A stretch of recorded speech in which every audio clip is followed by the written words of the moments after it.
নভেম্বরে গণভোটের দাবিকে অযৌক্তিক উল্লেখ করে বিএনপির সিনিয়র যুগ্ম মহাসচিব রুহুল কবির রিজভী বলেন, অর্থের অপচয় রোধে নির্বাচনের দিনে গণভোট আয়োজন করতে হবে।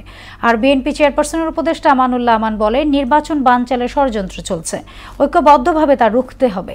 সকালে রাজধানীতে আলাদা অনুষ্ঠানে এসব কথা বলেন তারা। আরও জানাচ্ছেন হুমায়ুন কবির।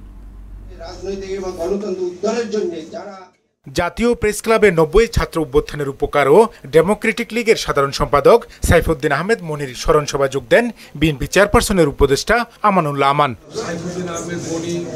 তিনি বলেন, পিআর পদ্ধতির দাবি তুলে নির্বাচন ভণ্ডুলের ষড়যন্ত্র চলছে, কিন্তু ফেব্রুয়ারি নির্বাচন কেউ রুখতে পারবে না।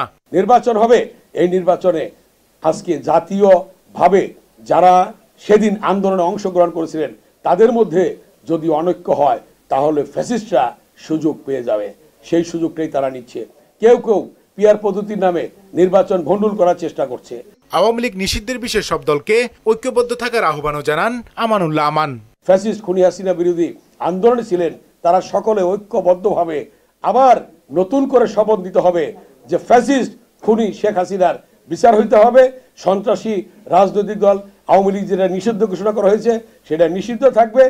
এদিকে নয়াপল্টনে দলের কেন্দ্রীয় কার্যালয়ে গণমাধ্যমের সঙ্গে মতবিনিময় করেন বিএনপির সিনিয়র যুগ্ম মহাসচিব রুহুল কবির রিজভী। কথা বলেন, নির্বাচন ও গণভোট প্রসঙ্গে অন্তর্বর্তী সরকারের প্রতি মানুষের আস্থা রয়েছে জানিয়ে রুহুল কবির রিজভী বলেন, ভোটের দিন নির্বিঘ্নে কেন্দ্রে যাবে মানুষ।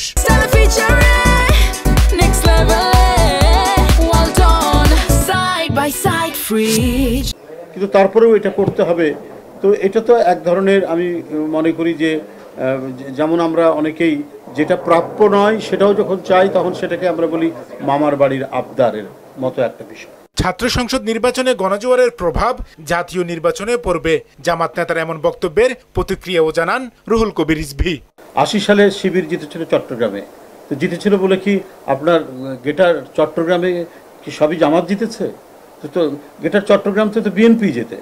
80 সালের পরে যদি আমি একটা অবাধ সুষ্ঠু নির্বাচন যদি বলি 91 সালে, তো 91 সালে তো ওখানে জামাত তো জেতেনি। শিক্ষা প্রতিষ্ঠানে জিতলেই যে জনগণ সেটা জিতে যাবে এটার কোনো কারণ নেই। আওয়ামী লীগের কার্যক্রম কতদিন নিষিদ্ধ থাকবে সেটা সরকার সিদ্ধান্ত নেবে বলেও জানান বিএনপির এই মুখপাত্র। আওয়ামী লীগ সচল থাকবে না নিষিদ্ধ থাকবে, তাদের যে কার্যক্রমে যে স্থগিত আছে এটা কতদিন থাকবে না থাকবে সম্পূর্ণ দায়িত্ব হচ্ছে সরকার। হুমায়ুন কবির, মোহনা সংবাদ, ঢাকা।